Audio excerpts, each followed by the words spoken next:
Hi guys, welcome to my YouTube vlog. For today's vlog, yes, simple lang. Nandito na tayo at na-receive na natin ang ating Google AdSense. AdSense. Ang dami, tatlo na-receive ko. Yes, tatlo. Okay. First of all, maraming salamat sa lahat ng subscribe, nanood, nag-like, nag-share sa YouTube channel natin. Maraming salamat. So, let's talk about the topic. Let's go!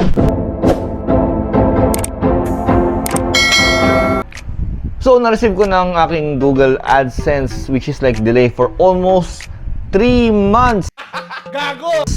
Nag-apply ako ng August.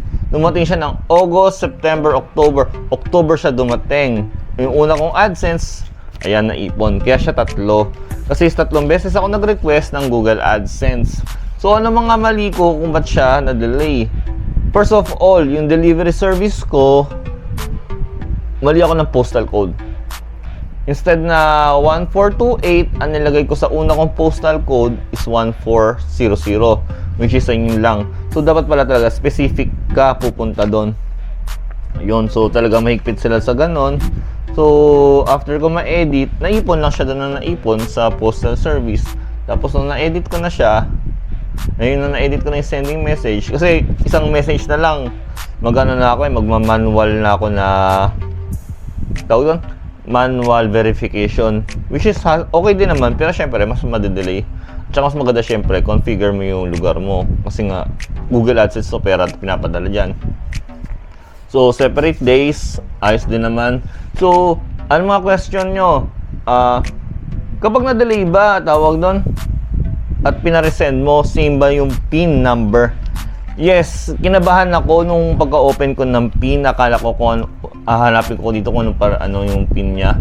So, after I figure it out, pagka-open ko ng isa-isa, kung ano yung first PIN na pinadala sa'yo, mula second, third, hanggang sa pinaka-final pala ng PIN ng AdSense na i-resend sa'yo, pare-parehas lang. So, kahit magpa-resend ka na magpa-resend, same pa rin ng PIN code ang darating sa'yo. Same code lang. Ulitin ko same pa rin ng PIN ang papadala sa'yo. So, hindi siya mababago. So, kahit mauna yung pinakauna, kunyari, kagaya ko na August nagpadala, dumating ng November, tapos nagpa-resend ka mga ilang araw, pwede mong gamitin yung PIN na naunang dumating na supposed to be this coming August, dapat yon.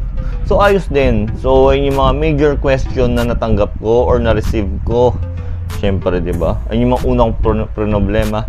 After nun, pag-open ko ng PIN, ayun, ganyan, nabuksan ko na kagad. Siyempre, hindi ko na papayta sa inyo, privacy.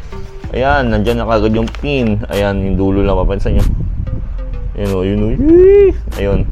So, be careful sa pagbukas kasi nga madali siya mapunit at saka classified document. So, napaka-sensitive ng papel. After nun, pinin down ko na siya. Yun. So, tsaka lang talaga. Kapag ayaw talaga ma-receive ng AdSense mo, ima-manual mo.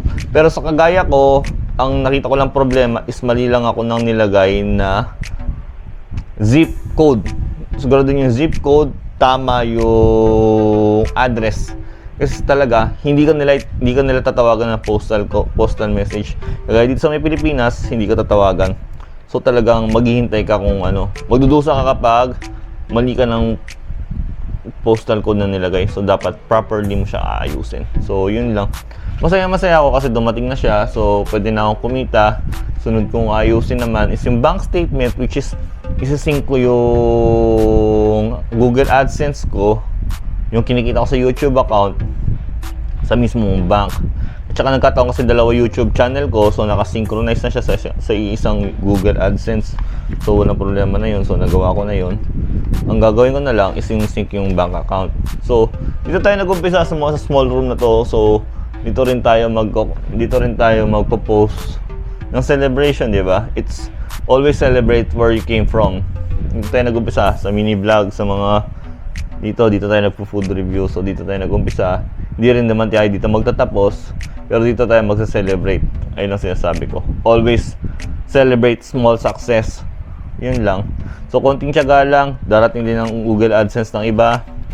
Kagaya ko, 'di ba? Umabot ako ng 300 na video para lang maging paano mag-monetize. So konting tiyaga lang talaga, hard work, dedication, makukuha mo rin yan. So, if you do like this kind of video, please do like and subscribe my YouTube channel. Put thumbs up. Maraming salamat sa ulitin skirt.